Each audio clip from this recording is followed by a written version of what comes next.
The 12th house, Vyayabhava, expenditure, spiritual leanings, foreign lands, Cancer rising, part 1.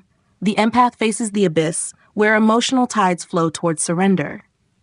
For Cancer rising, the 12th house, Vyayabhava, falls in Gemini, an airy dual sign ruled by Mercury. Cancer, ruled by the moon, is emotional, protective, and instinctively inward-focused. But when it enters the 12th house, the domain of loss, endings, solitude, sleep, and spiritual withdrawal, it is met with Gemini's intellectual restlessness and multiplicity. The deeply feeling sign must now navigate a space governed not by emotion, but by thought. This is a place where the tides of the heart meet the chatter of the mind. The soul that feels must now think clearly. The protector must become the observer. And the journey forward often begins by mentally detaching from what was never truly theirs to hold. Gemini in the 12th, thought loops, silent wounds, and the healing word. Gemini brings duality, communication, and curiosity to the house of release. For Cancer rising, this often shows up as subconscious restlessness, overthinking during solitude, or scattered dreams. Sleep may be disturbed by excessive mental activity.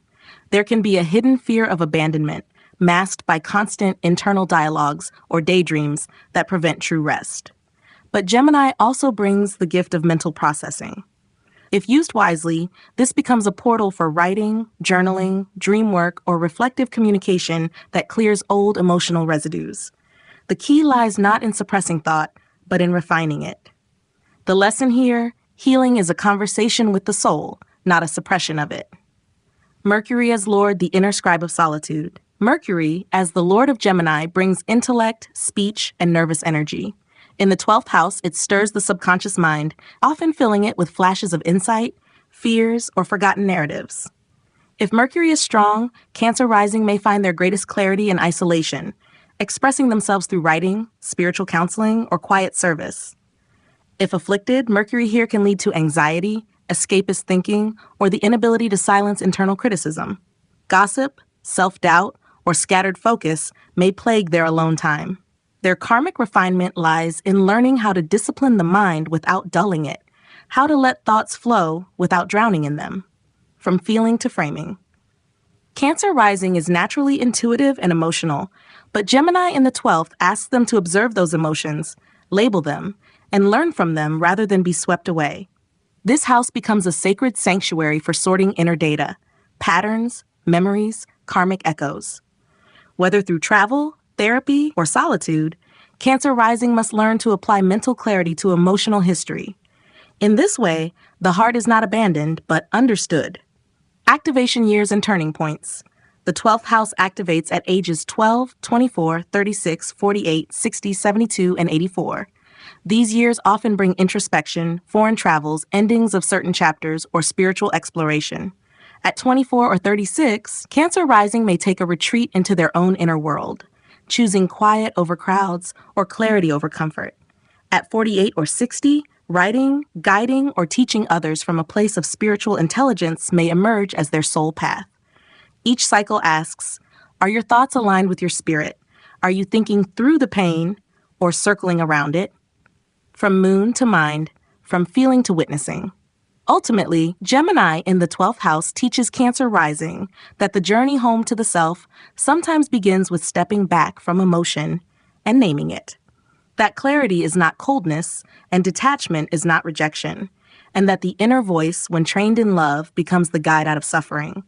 This is where the nurturer becomes the silent scribe, where emotion is not just felt, but translated, and where Cancer rising, born to absorb, learns to witness, and in that witnessing finds release. The 12th house, Vyayabhava, expenditure, spiritual leanings, foreign lands, Cancer rising, part 2. 8 most defining conjunctions in Gemini, where emotion meets intellect and the inner child learns to speak. For Cancer rising, the 12th house falls in Gemini, ruled by Mercury, a sign of language, logic, and duality. This is the hidden house of subconscious patterning, spiritual loss, and sacred solitude. Gemini, with its airy dynamism, stirs the Cancerian waters, inviting the native to reflect not just with the heart, but with thought. These 8 conjunctions in Gemini define key karmic passages for Cancer rising, where emotion seeks expression, solitude demands insight, and healing arrives through naming the pain, not drowning in it. Mercury and Moon, emotional interpreter or mental spiral. This deeply introspective conjunction fuses mind and heart in the subconscious. For Cancer rising, it may manifest as vivid dreams, emotional journaling, or psychic communication. If benefic, they become intuitive guides, healing communicators, or writers with an emotional voice. If afflicted, thoughts loop around emotional wounds, leading to insomnia or anxious withdrawal. Dharma awakens when they name emotions clearly, write them out, and use intellect to soothe, not suppress, the heart. Mercury and Venus, word weaver or people-pleasing escapist. This elegant pair offers refined speech, lyricism, and social sensitivity.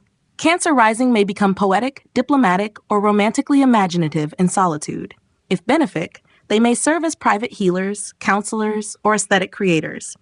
If afflicted, the desire to be liked may override authenticity, leading to passive avoidance or flattery. Fulfillment deepens when they choose truthful beauty over charming denial and turn their silence into soulful style. Mercury and Sun, hidden clarity or concealed ego.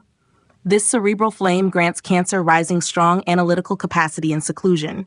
They may shine in reflective writing, behind-the-scenes work, or solitary problem-solving. If benefic, it brings inner authority through mental refinement. If afflicted, ego may hide behind intellect, or communication becomes overly self-focused in private life. Growth arrives when they use intellect to illuminate, not dominate, and let humility frame their hidden brilliance. Mercury and Mars, silent strategist or mental agitator. This pairing fuels thought with action, giving Cancer rising sharp mental reflexes in spiritual or isolated settings. If benefic, they become problem solvers in retreats or activist healers who work quietly for change. If afflicted, it creates mental agitation, insomnia, or inner arguments that prevent rest. Peace comes when they direct mental fire into mindful routines and choose action that flows from insight, not reaction. Moon and Venus, gentle dreamer or emotional avoider. This delicate combination gives Cancer rising emotional sweetness in solitude. They may seek beauty, affection, or aesthetic rituals to self-soothe. If benefic, it promotes artistic healing, music therapy, or inner romanticism. If afflicted, it leads to escapism through nostalgia, fantasy, or indulgence. Dharma stabilizes when they use beauty to heal rather than numb, and anchor emotion in sacred presence. Moon and Sun, inner union or identity confusion. This luminary blend creates powerful potential for subconscious integration. Cancer rising may shine in private, blending head and heart in dream or prayer states. If benefic, they possess balanced awareness of self and feeling. If afflicted, they may feel emotionally invisible or energetically divided in solitude. Fulfillment arrives when they accept solitude as sanctuary, not as exile, and let the soul's whisper clarify the self's voice. Sun and Venus, spiritual grace or vanity behind the veil. This refined pairing gives Cancer rising natural charm, even in withdrawal. They may attract others through mysterious allure or use isolation for aesthetic cultivation. If benefic, they shine in private healing arts or spiritual aesthetics. If afflicted, they may secretly crave admiration or feel wounded when unseen. Karma ripens when they allow their beauty to bless rather than be recognized, and give without seeking echo. Venus and Mars, karmic lover or sensory overindulger. This passionate blend in the 12th house brings karmic relationships, hidden desires, or spiritualized sensuality. Cancer rising may experience intense connections in secret or find creative energy activated through retreat. If benefic, this conjunction fosters devotional artistry or sacred union. If afflicted, it can lead to romantic escapism, obsessive fantasies, or emotional depletion. Maturity dawns when desire is offered to something higher, and pleasure becomes prayer. In summary, Gemini in the 12th house asks Cancer rising to process the sea of emotion through clarity of thought. These conjunctions mark the places where the mind must befriend the heart, where silence becomes a page, and where introspection is not weakness, but the womb of wisdom. This is where the nurturer becomes the narrator, where tears are transcribed into teachings, and where Cancer rising, born to feel, learns that naming the emotion can be the first step to releasing it, and writing it down may be the soul's greatest act of healing. The 12th house, Vyayabhava, expenditure, spiritual leanings, foreign lands, Scorpio rising part 1, the alchemist in seclusion where control is surrendered and power dissolves into silence. For Scorpio rising, the 12th house, Vyayabhava, falls in Libra, a cardinal air sign ruled by Venus. Scorpio, governed by Mars and Ketu, thrives on intensity, emotional depth, and private control. But when it enters the 12th house, the realm of loss, exile, mysticism, and spiritual release, it is met with Libra's themes of balance, diplomacy, beauty, and relational fairness. Here, the soul that seeks to possess must learn to let go. The controller must learn to harmonize, and power must shift from manipulation to gentle surrender. The 12th house is naturally mysterious, but for Scorpio rising, this mystery is softened by Libra's aesthetic grace and social yearning. There is a desire to resolve karma not through battle, but through beauty, forgiveness, and balance. Yet this doesn't come easily. Scorpio's instinct is to dig deep, hold on, and transform through intensity. But Libra in this house demands detachment with dignity. Libra in the 12th. Secret longing for connection, peace through relational closure. Libra brings charm, elegance, and an unconscious pull toward partnership into the house of solitude. For Scorpio rising, this creates a deep, often hidden need for emotional companionship, even as they isolate. Dreams may revolve around love lost, unresolved relationships, or scenarios where harmony was never fully achieved. Many with this placement may have a secret romanticism, a karmic entanglement with past lovers, or a subtle emotional dependency they try to conceal beneath a stoic mask. Libra in the 12th also bestows the gift of spiritual grace.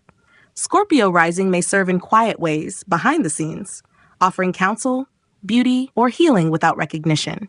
Yet this is also the house of loss, and here they may find themselves repeatedly called to let go of attachments, especially to people, ideals, or appearances they once cherished. Venus as Lord, the silent reconciler, the artist of release. Venus, ruling Libra, is the planet of affection, refinement, and relational exchange. In the 12th house, it becomes the hidden weaver of spiritual karmas, especially those tied to love, aesthetics, and fairness.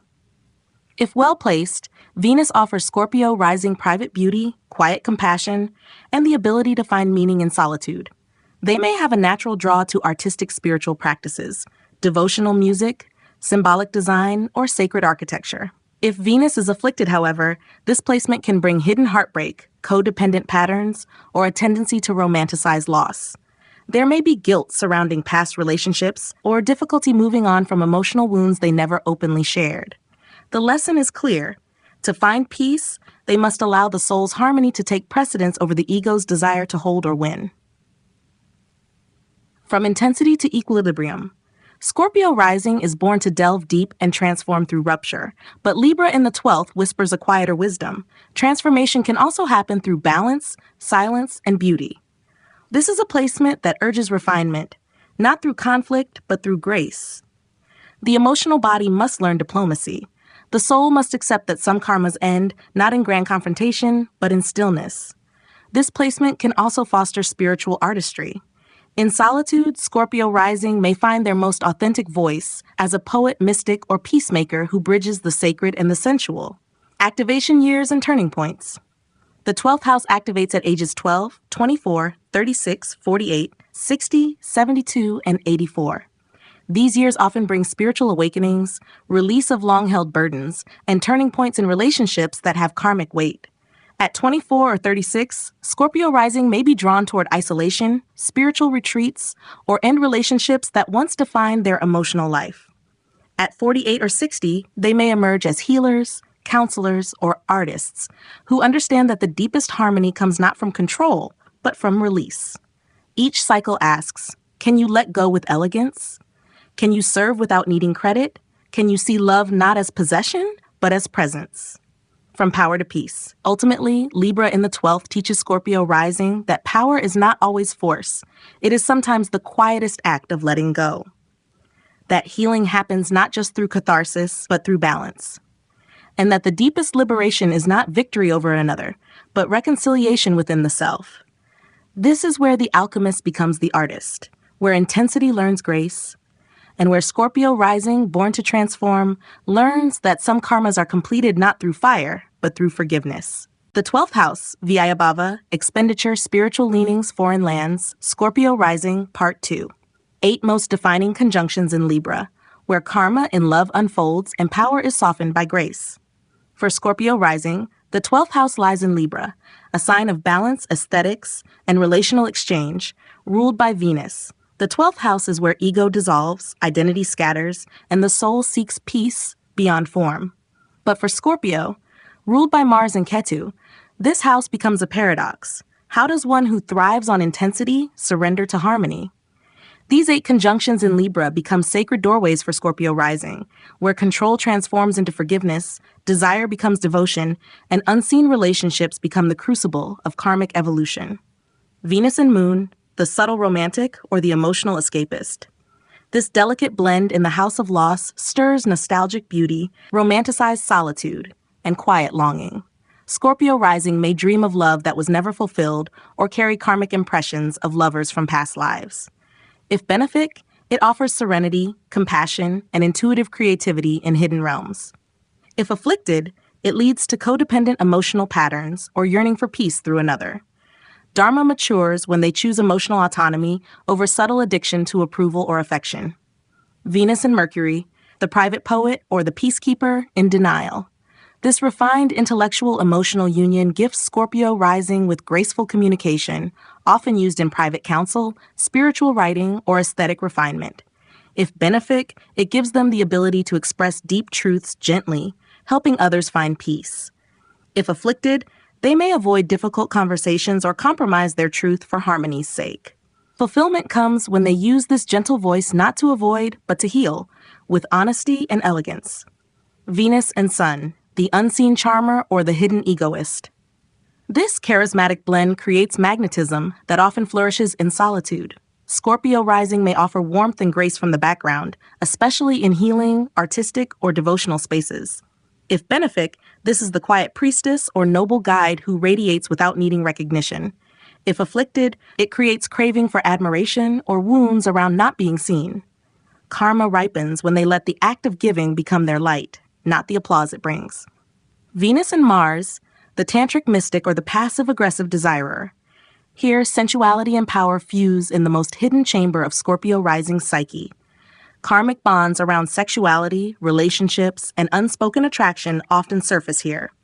If benefic, it awakens deep devotion, sacred love practices, or artistic mastery. If afflicted, it creates emotional push-pull dynamics, secret attractions, or passive expressions of desire. Spiritual freedom is found when they learn to express longing openly and surrender attachment to outcomes. Sun and Moon, inner union or emotional invisibility. This solar-lunar fusion offers a unique potential for balance between ego and emotion, but it plays out entirely in the subconscious. For Scorpio rising, it may feel like no one sees the real them, even as they guide or serve. If benefic, this is a powerful healer's chart, one who knows who they are even in silence. If afflicted, it creates quiet heartbreak over being unrecognized or misunderstood. Fulfillment arises when they honor their quiet identity, not for validation, but because their soul knows its worth. Sun and Mercury, thoughtful healer or self-judging strategist. This cerebral fire allows Scorpio rising to distill clarity and fairness in private realms. They may be brilliant behind the scenes, drafting plans, managing teams, or crafting truths that others deliver. If benefic, they serve as wise advisors or spiritual mentors. If afflicted, it leads to over-analysis, harsh internal dialogues, or intellectualized detachment from emotion. Peace begins when they trust their voice without needing to control every consequence of speaking it. Moon and Mars, emotional defender or reactive isolator. This potent blend intensifies emotional charge in private spaces. Scorpio rising may fiercely guard their solitude or lash out when vulnerable. If benefic, it fuels inner strength, ritual discipline, and protective empathy. If afflicted, it leads to emotional reactivity in seclusion, suppressed rage, or explosive grief. Liberation begins when they understand that strength is not silence. It is softness that doesn't collapse under its own depth. Mercury and Mars, mental warrior or nervous overthinker. This intense mental fire burns in the background, driving Scorpio rising to overanalyze karmic pain, relationships, and injustices long gone. If benefic, they become fierce thinkers, cutting through illusions in spiritual service. If afflicted, it generates inner restlessness, mental isolation, or cold detachment in relationships. Growth begins when they learn that clarity is not control, and silence is not weakness, but space for higher understanding. In summary, Libra in the 12th house teaches Scorpio rising that power isn't always won, it's released. These conjunctions draw them into sacred karmic endings, especially in love, beauty, identity, and speech. Their greatest healing doesn't happen in confrontation, but in quiet, compassionate detachment. This is where the warrior becomes the reconciler, where secrecy softens into surrender, and where Scorpio rising, born to transform, learns that the soul's final refinement comes not through intensity, but through inner balance, graceful endings, and unseen acts of love. The 12th house, Vyayabhava, expenditure, spiritual leanings, foreign lands, Pisces rising, part 1. The mystic faces the mirror, where boundaries blur and the soul comes home to its source. For Pisces rising, the 12th house, Vyayabhava, falls in Aquarius, a fixed air sign ruled by Saturn and co-ruled by Rahu. Pisces, ruled by Jupiter and co-ruled by Neptune, or Ketu in classical terms, is intuitive, dissolving, compassionate, and drawn to the formless. It instinctively understands spiritual reality, dreams, and the interconnectedness of all life. But when it steps into the 12th house, the final arena of karmic endings, isolation, foreign retreat, and moksha, it encounters Aquarius, abstract, analytical, future-minded, and often emotionally detached. This creates a unique challenge for Pisces rising. The deeply feeling, fluid soul must learn to observe its own dissolution through the detached lens of cosmic intelligence. Aquarius doesn't dissolve emotionally. It abstracts, innovates, and holds systems over sentiment. Thus, the Pisces rising soul enters the final house of endings, not just to surrender, but to understand the architecture of dissolution itself. Aquarius in the 12th, intellectual detachment, karmic systems, solitude with vision. Aquarius brings collective awareness, rebellion, and eccentric logic into the house of karmic release. For Pisces rising, this can manifest as a hidden connection to collective trauma, global patterns, or unconscious ideologies absorbed from the wider world. There may be a subconscious preoccupation with justice, equality, or futuristic systems, even if not articulated consciously. Aquarius here indicates that solitude becomes a place of cosmic pattern recognition. Pisces rising may find peace not in soft emotional comfort, but in understanding the laws that govern collective evolution. Their spiritual growth lies not just in merging with the divine, but in mapping how soul and system interact. They may be drawn to retreats focused on science, astrology, humanitarian thought, or cutting-edge metaphysics. But this placement also comes with inner conflict. The emotional yearning for unconditional unity, Pisces, may feel threatened by Aquarius's cool detachment. There may be a tendency to avoid personal emotion by zooming out into abstraction or to sacrifice personal healing in favor of collective vision. Saturn and Rahu as lords, the cosmic architect and the outsider's path. Saturn, ruling Aquarius, represents discipline, boundaries, structure, and time. In the 12th house, it asks Pisces rising to create order in the dissolving process. It demands karmic accountability, not just transcendence. If strong, Saturn grants the ability to structure solitude, bringing spiritual mastery through meditation, disciplined withdrawal, or institution-based service. Rahu, the co-ruler of Aquarius, adds futuristic pull, unorthodox insight, and karmic unpredictability. Pisces rising may experience sudden awakenings, eccentric dreams, or encounters with foreign philosophies that radically alter their sense of purpose. They may be drawn to New Age practices, technology-driven spirituality, or detached acts of service that impact the masses. When balanced, Saturn and Rahu give Pisces rising the ability to walk the razor's edge, grounded mysticism. If imbalanced, they create alienation, a deep sense of being out of place in both spiritual and material worlds. From dissolution to design, from longing to liberation. Pisces rising is innately prepared for the energies of the 12th house. But Aquarius here insists that spiritual surrender must be conscious, not accidental. It's not enough to drift toward transcendence. They must understand what they're releasing. They must make peace with impermanence by witnessing it as a system, not a tragedy. This placement favors service in large institutions, hospitals, ashrams, NGOs, study of astrology, cosmic law, and spiritual frameworks that combine heart and head. The mystical path becomes more effective when it is intelligent, the emotional path more enduring when structured. Activation years and turning points. The 12th house activates at ages 12, 24, 36, 48, 60, 72, and 84. These years may bring experiences of foreign exile, spiritual retreat, karmic closure, or solitude that feels both painful and sacred. At 24 or 36, Pisces rising may reject material attachments to pursue unconventional service or spiritual inquiry. At 48 or 60, they may step into a mentor role, offering wisdom that's abstract, universal, and uniquely theirs. Each cycle asks, can you let go of personal pain for collective healing? Can you sit in stillness and understand its mechanics, from ocean to atmosphere? Ultimately, Aquarius in the 12th house teaches Pisces rising that the final surrender is not chaos, it is conscious participation in cosmic order, that the soul is not just meant to feel, it is meant to know, and that true freedom comes when the mystic learns not just to dissolve, but to design the very space of dissolution. This is where the empath becomes the philosopher, where divine longing becomes cosmic intelligence, and where Pisces rising, born to merge with the infinite, learns that the final merging must also make sense. The 12th house, Vyayabhava, expenditure, spiritual leanings, foreign lands, Pisces rising, part 2. 8 most defining conjunctions in Aquarius, where the mystic finds structure in solitude and vision matures through detachment. For Pisces rising, the 12th house, the zone of spiritual withdrawal, karmic debts, isolation, hidden sorrows, and eventual liberation, falls in Aquarius, ruled by Saturn and co-ruled by Rahu.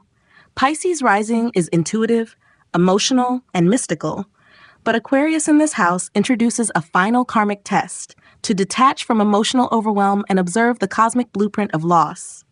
These 8 conjunctions in Aquarius offer defining points of evolution, where Pisces rising must anchor their transcendence, intellectualize their karma, and use solitude not to escape, but to integrate their vision. Saturn and Moon, the solitary healer, or the emotional isolationist. This emotionally sober combination in the 12th can bring inner emotional blockages, but also profound emotional discipline. Pisces rising may struggle to express feelings or grieve in private, often appearing serene while carrying silent burdens. If benefic, they develop into deeply grounded spiritual counselors, offering wisdom through calm presence. If afflicted, they repress vulnerability, carry guilt from past relationships, or fear being a burden. Liberation begins when they let the emotional body breathe, not silently endure. Saturn and Mercury, the thought architect, or the inner cynic. This conjunction adds methodical intelligence to the Piscean subconscious. If benefic, Pisces rising becomes a spiritual scientist, organizing thought into philosophy, ritual, or institutional wisdom. If afflicted, it creates mental rigidity, obsessive thinking, or self-sabotaging logic in spiritual contexts. The lesson is to let detachment support healing, not control it. To let structure assist the inner voice, not silence it. Saturn and Venus, the aesthetic monk, or the karmic romantic. This elegant yet austere pairing brings spiritual grace in solitude, but often through sacrifice. Pisces rising may serve in institutions of healing, designed for spiritual spaces, or carry karmic imprints around love and detachment. If benefic, they offer beauty without demand, affection without expectation. If afflicted, they fear vulnerability, suppress desire, or repeat cycles of emotional suppression. Dharma evolves when they realize love is still sacred, even when given in silence. Saturn and Sun, the quiet leader or the suppressed self. This conjunction grants the ability to serve with maturity, spiritual integrity, and longevity, especially in foreign or institutional settings. Pisces rising may carry spiritual responsibility from an early age, often without acknowledgement. If benefic, they grow into elders of deep internal power. If afflicted, they may feel invisible, unrecognized, or burdened by karmic weight. Evolution unfolds when they stop seeking external validation and begin leading from the soul's still center. Mercury and Venus, the cosmic harmonizer or the soft-spoken avoider. This refined mental artistic blend favors Pisces rising as a subtle communicator in spiritual settings, therapist, writer, guide, or devotional artist. If benefic, it supports creating beauty in service, harmony in healing, and peace in thought. If afflicted, they avoid conflict, over-intellectualize love, or become overly polished at the cost of sincerity. Freedom comes when they speak softly, but speak truth, and let grace flow without filtering it for approval. Mercury and Moon, the empathic intellect or the restless dreamer. This blend of thought and feeling in the subconscious enhances Pisces rising's capacity to channel intuitive insight through language or dream symbolism. If benefic, they translate emotion into healing wisdom, poetry, spiritual storytelling, or heartful guidance. If afflicted, it causes nervous tension, emotional overthinking, or difficulty being present. Peace dawns when they allow thoughts to pass like clouds and treat dreams not just as escape, but as instruction. Venus and Sun, the hidden charmer or the unseen devotee. This pairing brings warmth and aesthetic nobility into Pisces rising spiritual isolation. If benefic, they radiate soul-level sweetness, attract affection in quiet ways, or create beauty from behind the scenes. If afflicted, they may feel underappreciated or secretly crave admiration they pretend not to need. Fulfillment blooms when they offer beauty freely, without performance, and realize that some of the most profound influence happens invisibly. Sun and Moon, soul fusion or identity diffusion. This internal luminary union creates potent inner alignment, or deep confusion about selfhood and emotional identity. Pisces rising may wrestle with roles they must release, struggling to separate who they are from what they feel. If benefic, they develop a radiant spiritual self anchored in emotional clarity. If afflicted, it leads to emotional exhaustion, difficulty with solitude, or karmic patterns of abandonment. Healing happens when they no longer resist endings, but allow identity to reform through them, not in spite of them. In summary, Aquarius in the 12th house teaches Pisces rising that their most refined spiritual state isn't just surrender. It is understanding the structure of surrender. These conjunctions awaken them to karma not as punishment, but as architecture. The visionary soul must not only feel the universe, but organize its wisdom into real form and offer it in quiet, intelligent devotion. This is where the mystic becomes the cosmic translator, where compassion is given shape through detachment, and where Pisces rising, born to dissolve into the divine, learns that the highest liberation comes not only from merging, but from holding space for others to merge too.